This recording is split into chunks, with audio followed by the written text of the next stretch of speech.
So welcome back, ladies and gentlemen. Thank you very much. We're going to start our afternoon sessions now. This first part is going to be about transplantation. It gives me great pleasure to introduce some of the panelists we have this afternoon. We're going to start off with Professor Hayanga, who is a Vice Chair of Cardiovascular and Thoracic Surgery at West Virginia University Medical School.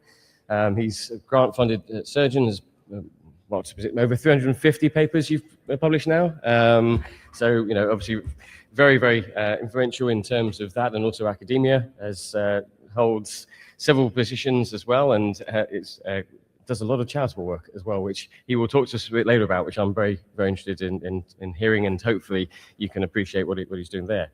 His research focuses on lung failure and health policy, with sort of emphasis of translating science into more safer and more equitable care. So I hope you welcome Professor Hayanga.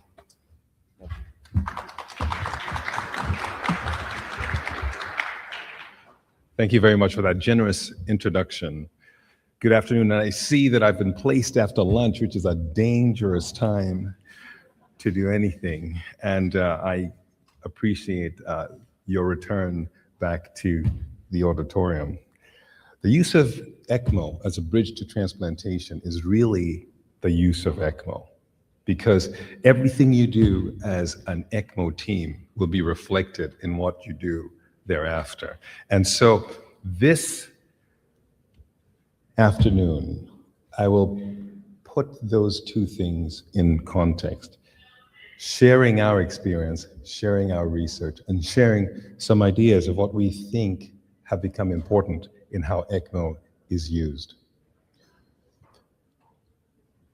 I have worked in West Virginia for almost 10 years, and this is a state that is steeped in a history of coal mining.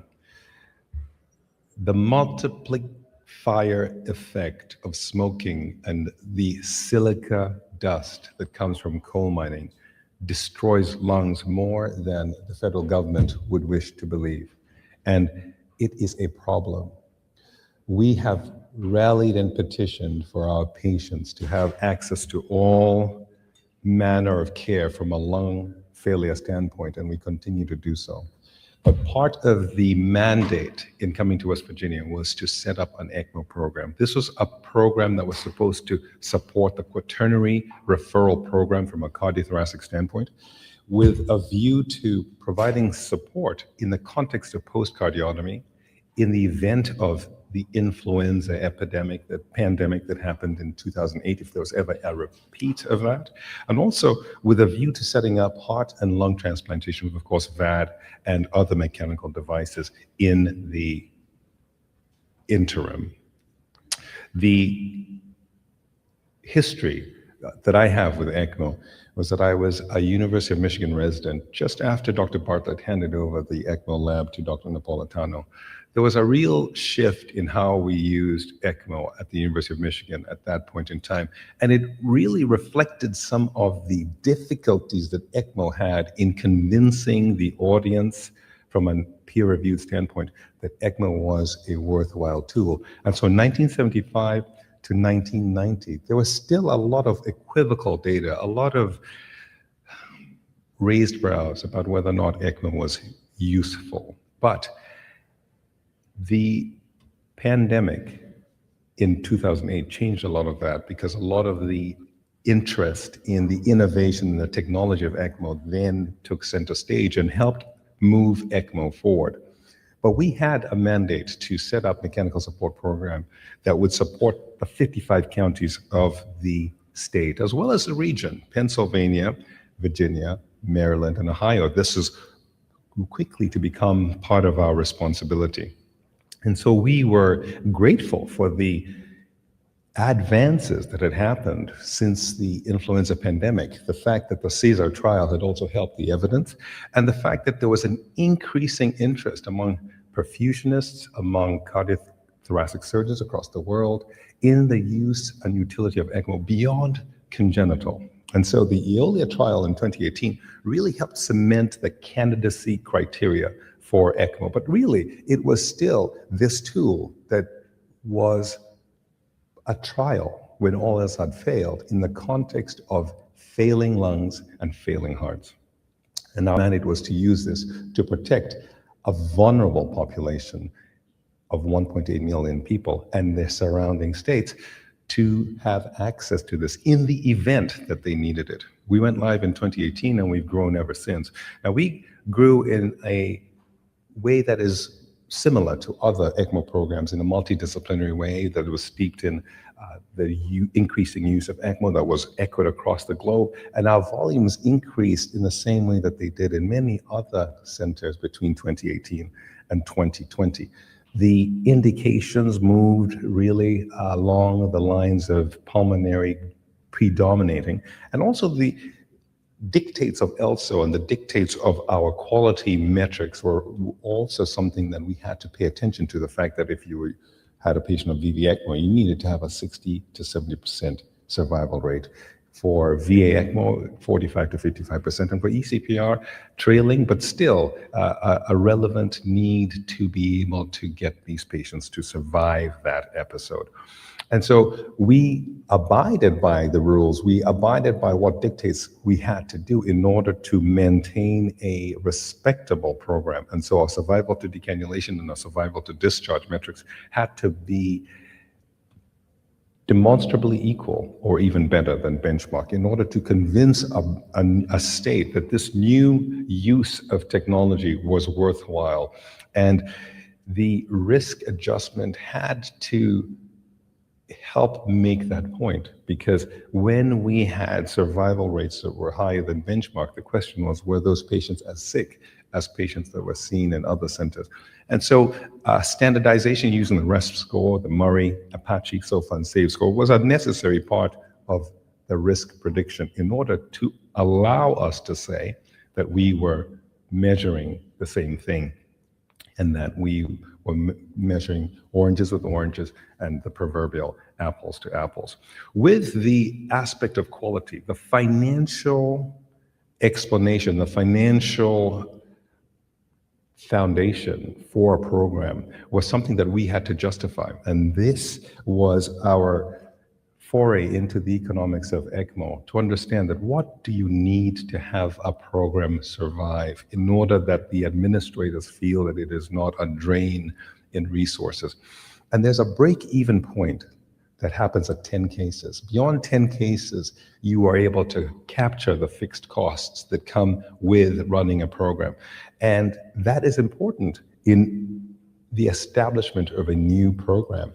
And we had to model this in such a way that we could understand what our fixed costs were and what our variable costs would be, such that then we would determine who would sit at the bedside. Now, we modeled this in terms of volume. Here, in blue at the bottom, is a low volume program. And the solid line is when we have perfusionists at the bedside, and the dotted line is when we have specialists at the bedside, who could be nurses or respiratory therapists. The red lines are medium volume, and that's, again, solid line is perfusionists. The green are high volume, and this is, again, the solid line is perfusionists. So what we found was that if you have a high volume program, you will burn through a lot of resources having only perfusionists at the bedside, because that is an expensive way to do it. And so if you have a low volume program, you can see in blue, the lines are not that different when you have a specialist versus a perfusionist. But the higher the volume, the more necessary it is to train ECMO specialists such that you can recoup some of the expenses that come with running an ECMO program. And so doing this, we had to prove that switching from a perfusion-led model to a nursing-led model, that we were not going to lose in quality of survival. It was important that we demonstrated Kaplan-Meier curves of survival that were identical. In 2020, March, we got hit by something strange. We had set up a program, we had set up financial viability, and suddenly we saw an increase in the number of patients who are being referred with influenza-like symptoms. So traditionally we had really 1 or 2 patients seen before we placed one on ECMO. But in 2020, we started to evaluate 10 to 12 patients for every one that we could place an ECMO. And that again became a big resource stumbling block because we did not have enough resources to cater to what was happening in terms of the COVID-19 pandemic. We had to change things drastically. We had to lower our age of candidacy. We had to shorten the interval between intubation and cannulation. We had to consider adjuncts because patients were dying in droves, and we could not find a reasonable solution based on the old models that existed. At one point, we changed the age of criteria to less than 50. And I got a call from the dean, and he said, Dr. Hayanga, I don't know if this is true, but we've heard that the ECMO program isn't evaluating patients who are over the age of 50. And as you can imagine, this has caused quite a bit of consternation amongst the faculty because many of them are over the age of 50. Can you tell me why this is happening? I said, with all due respect, Dr. Marsh, nobody over age 50 has survived. And it was one of the sobering realities that we reached in 2021 when we realized we had to do something different. Either we had to say, no one is going to survive despite the resources, or we're going to have to retailer our resources to target patients who had a better chance of survival. And youth was everything. And that was one of the main aspects of changing how we performed ECMO and changing how we addressed what we did at the bedside. Traditionally, on a ventilator, and this is very relevant to the transplant population, we would use a standard dogma of 30-10-10-10. We place a patient on FiO2 of 30%, a people at 10, a pressure support of 10, and a rate of 10. And that was it. You could rest the lungs, and this was our tradition. And we found that this really didn't take into consideration body habitus, BMI, didn't take much into consideration what kind of volumes we were using, or we were just hoping that the patients would recover, and with that, compliance would improve, ventilator volume would improve, and slowly they would get better. But we found, to our dismay, that this wasn't working during the pandemic, and we found that there was a predisposition towards lung failure in patients who had high BMI. So patients who we traditionally did not place on ECMO were suddenly the ones that required it. And so we found that the old way wasn't working. We had to find a way to measure transpulmonary pressure, an alternative to driving pressure. We had to find a way to identify what was intrinsic PEEP, and so provide that in order to allow for suitable ventilatory mechanics.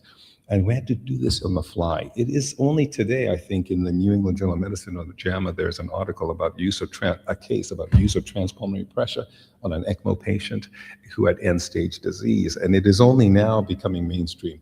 But in 2020 and 2021, we were really just trying this out for the first time and trying to identify what we needed to keep those lungs up. And intrinsic PEEP was an important concept. Now, this was not new. Intuitively, this was not new because we identified that there were two phenotypes of COVID-19, one that had high recruitability, high elastase, high lung weight, low compliance. These ones were responsive to PEEP. And then there was the L phenotype, which is the complete opposite. And in lung transplant procurement, it is true that you can have what you think is a pressure support of 30-10-10-10. You think this works, but it does not. And indeed, it is very clear that in order to get lungs to expand, you actually have to put in a lot of effort, and 30-10-10-10 does not get you a full set of lungs. So we used the pathophysiology that we learned, we used adjuncts, and we used what we knew about lung transplantation to guide what we did in ECMO. And we used what we learned in lung transplantation to guide what we did throughout donation, cannulation, and the use of ECMO as a bridge, which itself was not a straightforward course. The use of ECMO as a bridge to lung transplantation has itself undergone a lot of scrutiny and has received a lot of backlash, much like the use of ECMO in general. Here, this graph shows that patients who were supported on ECMO in green had lower survival. This is true, but there are nuances, and let's talk about some of them. Their survival itself has been increasing as the years have gone by. So 1 year survival for patients with bridge to lung transplantation on ECMO in 2000 is very different in the 2010s and 2020s. This has gradually been improving, dramatically so. It now has plateaued from around 2015, but it is still so much better than it used to be. In the early era, the difference between ECMO versus non-ECMO was much wider than it is today. This latter era shows that these curves are narrowing. These curves are getting closer together. And certainly if you compare the 2000s to the 1990s, there is no comparison. Things are so much better. We wrote a paper that mechanical ventilation and ECMO could be compared head to head, and that patients who were on ECMO did better. The pulmonologists were furious. They said, this is ridiculous. How can you say this? But we said, this is what we have found on a national administrative database. The patients who are bridged to ECMO bridged to transplantation on ECMO were doing better than those who were just on a ventilator alone. And even within the UNOS data, you could see that there was a shift, and there was more and more reliance, more and more acceptance of ECMO as a bridge to lung transplantation. Guaranteed there was a volume effect. And we found that 1 and 5 year survival was significantly better in patients that did high volume. So when you look at this next curve, it is the top line that has the highest survival, and that are the patients who are performed in a high volume center. VV ECMO and V ECMO are two different beasts, and bridge to transplantation of V ECMO still contains a much lower survival than that of VV ECMO. And so when looking at ECMO as a bridge to transplantation, this dichotomy is important. We published this paper sometime last year, and the impact of preoperative ECMO on use of lung transplant outcomes, it still remains lower survival than patients who didn't need ECMO. That's true. But the survival is so much better than it was before. We have improved some of the things that we've done. We do early tracheostomies. We've proven that works. We do it on day 4. People think that's early, but it heals well and the patients go home. And things actually get better faster when they're not paralyzed, sedated, and laying in the bed for weeks. We modified our EOLIA criteria. We've written about this. We've challenged the orthodox. We've brought in the anesthesiologists when we need a rapid cannulation from an outside center. We bring the patient directly to the operating room. They have helped us to really legitimize the speed with which we can place a crescent cannula, so that comes under 12 minutes to get the patient on ECMO, under TEE guidance with fluoroscopy in the room as well. And these are things that have helped us to build relationships with our cardiac anesthesiologists, and our insistence that these patients should walk has allowed us to really develop a cottage industry of physical and occupational therapy that allows us to get these patients up and back home at a rate that is still higher than the national. And this is something that has been accepted across the board. We don't cherry pick patients. Everyone gets an opportunity to ambulate. We don't try to take only the easy ones. And this is part of the reason why we've been invited to different places to explain how this works, because this has relevance to a lung transplant population, relevance to the patients with high BMI, and has allowed us to develop simulation protocols that we take. A kind of road trip around the hospital. We do it around the hospital, we do it around the country. This is Jamie Gordon giving an address in an auditorium. We do it in the OR, we do it in the ER, we do it in the IR suite. We do it everywhere because we are preparing for what is likely to be an ECPR wave of our next evolution, where we will need to rapidly deploy ECMO. The payer mix is something that is a constant threat from a lung transplant and ECMO standpoint. These hospitalizations cost anything between $250,000 and $1 million. And when you live in a state that ranks 47th in healthcare, 45th in education, 48th in economy, and 50th in infrastructure, it's important that we pay attention to how much money we're spending in terms of healthcare dollars and who we're spending this money on. This is a staircase in the Titanic. As we all know the story from April 1912, maiden voyage. The Titanic sank. 1,500 people died in the cold water, but 700 people survived. And those that survived were mainly those in first class. And that's the truth about the Titanic, is that the tragedy is that when tragedy hits, it is usually the people in third class that feel the pinch. And so we are consistently curious about what safety nets we provide to people. Are we only looking after the first class? We were shocked that when we looked at our payer mix, the patients who are placed on ECMO typically have health insurance, which is astounding because we don't choose who comes to the hospital. We don't choose who we cannulate. We take in all comers. But somewhere, the referral to us has taken on a lens that weeds out people before they even get to us. When we look at why, we say, a survival binary. Survival isn't just did you survive or did you not? Did you survive and then were you able to go back home? We have people who come to us and say, after my experience in the hospital, I've lost my sense of humor, or I no longer feel any pleasure in life. I no longer have an ability to compute. I can't read anymore. There's subtleties that happen with survival, and we have taken up this opportunity to bring our patients back as survivors, to make sure that we are catering to them from a social standpoint, from a financial standpoint, from a rehabilitation standpoint. So we educate in the way that we've been invited to the ATS, the SCS, the SCS critical care, and we think this is more the quadruple aim approach. Look after the patient, look after the provider, take care of costs, and ultimately improve quality, such that you can take these patients and put them back into their families with the people that they love and the things that they like to do. We were granted platinum status this past ELSA meeting, and they asked for one thing that we think we've learned along the way. And we say, well, we base candidacy not on the probability of choosing the right individual, but on the consequences of choosing the wrong one.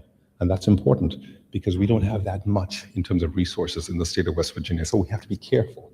And so we have dropped the policy. We cannulate, we extubate, we ambulate, but we also simulate, we educate, and we congregate. And this is a team effort. I have known some extraordinary perfusionists, Peter Corrado, Courtney Bainbridge, Bridget Keeley, Mike Anselmi, Jamie Gordon, Alan David. These are extraordinary individuals for whom I attribute our ability to become a platinum center and to stay that way. It is with great pleasure that I am here today, and I thank you so much for your attention.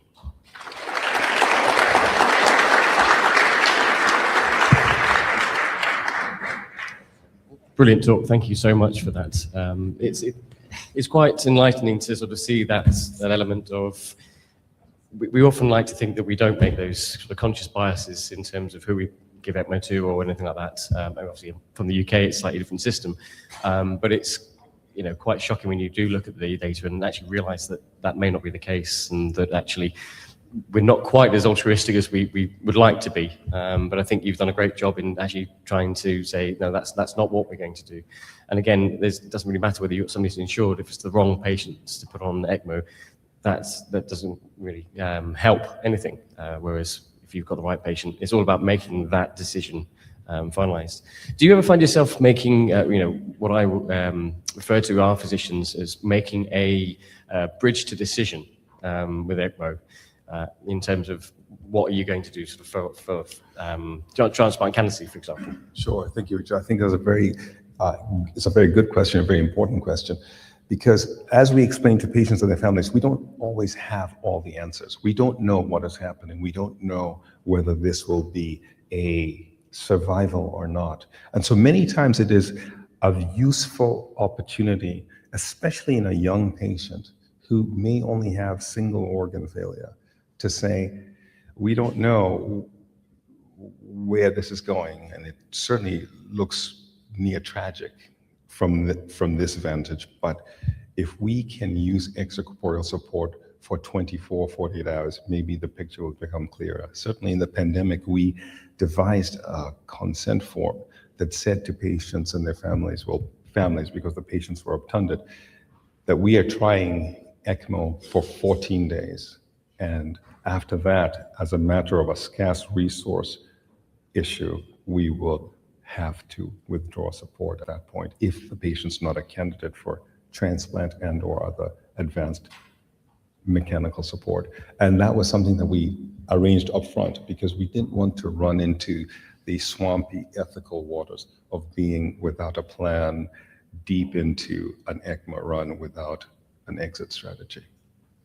And I think it's also quite interesting when you think about those conversations you have with families. I remember, I deal with the children rather than adults, but I was talking to a father who, when they were talking about putting the child on ECMO, and they're probably going to be a bridge to ventricular assist device, so heart transplantation, but he said to us at the time, he said, I don't want to talk about survival, I want to talk about quality of life. Because it's a very different thing that we deal with, and perhaps we overlook sometimes when we're all guilty of looking at the data and looking at stats and things, but sometimes we miss that nuance, that sort of patient-specific element, which is not a case of, I don't want to just survive, I want to live. And those two things are very, very different. Do you have any sort of conversations with sort of patients in them that? Another great question all the time. Actually, 2 years ago, I think we were the first to publish an ECMO survival algorithm for patients we'd followed for almost 5 years. And what we truly believe is what you just said, survival is not binary. Did you survive versus did you not? The question is, how did you survive and how are you able to live your life now that you are back in it? And we really built a platform of collecting data, quantitative and qualitative data, using the SF12 survey, so that we ask them how they're doing. We actively involve them with physical therapy, with occupational therapy, with social work, with financial advisors, because just to dump them back into their lives and say, we have a survival, isn't doing them justice. For us, it was even more poignant because West Virginia doesn't typically have a lot of nursing homes and acute post-rehabilitation facilities. And so we really have to get those patients able to handle the activities of daily living and live their lives independently, because dumping them into the health system as invalids or being unable to do anything is a disservice, and in a state that doesn't have much money is almost irresponsible. Any questions from the floor? Oh, I think we have one in the back. Yeah. Did you have exclusion criteria, or besides like normal stuff, or?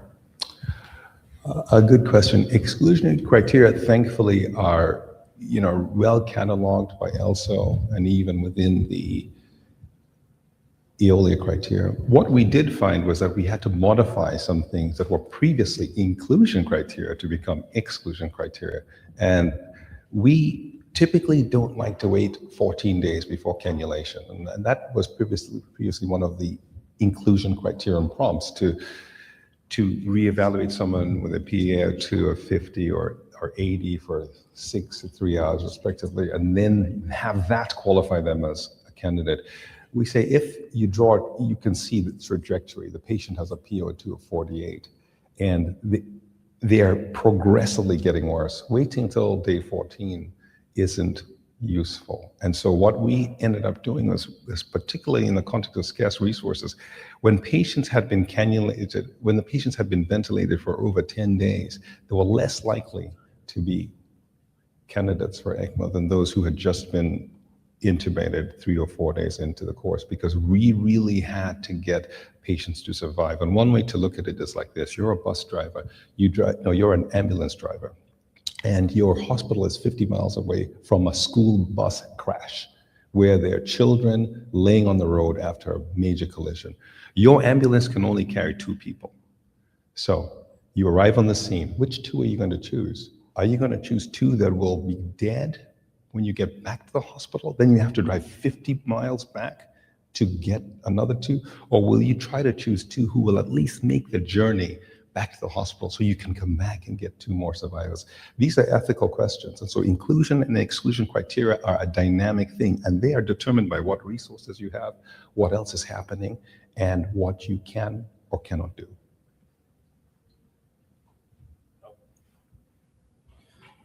When you're trying to persuade other departments about the value of physical therapy, how much physical therapy do you decide to give them, and how do you ensure things like safety, especially with those dual lumen cannulas versus fem-fem approach?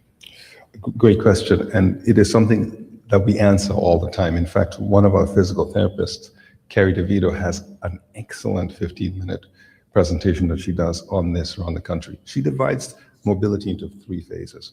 That first phase is just passive range of motion, where people typically ignore the patient. And it is a progressive exercise regimen that gets them from doing nothing at all to doing what they need to do to walk. And I think I showed some videos of patients walking. Those patients are not all crescent cannula, because this is another misconception, that we only walk the patients who have a right IJ cannula. This is not true at all. In fact, we have routinely walked patients who have a femoral cannula. And we saw the cannula, we insert the cannula to 40 centimeters for most patients. That usually typically works. We then sew it in place with a purse string at the insertion site, and then every 10 centimeters until you get to the tubing. And it is sewn away from the knee so that it goes towards the patella and out rather than into the thigh, so that when they walk, the tubing is directed away, the vector is away from them. And so when you're holding the tubing, they're not tripping on the tubing. We've never had a problem, and we don't intend to. Now, I'm not superstitious, because in ECMO you can't be, because we're the last line of defense. But we have not had problems with that. And we've walked patients on VA ECMO, and it shocks institutions. I was on the elevator with someone from Hopkins, and I remember telling Dr. Whitman at Hopkins that this is what we do. This is 4 years ago, and he couldn't believe it, because at Hopkins, and I hope I'm wrong, the mantra was to keep patients sedated, paralyzed, and not moving.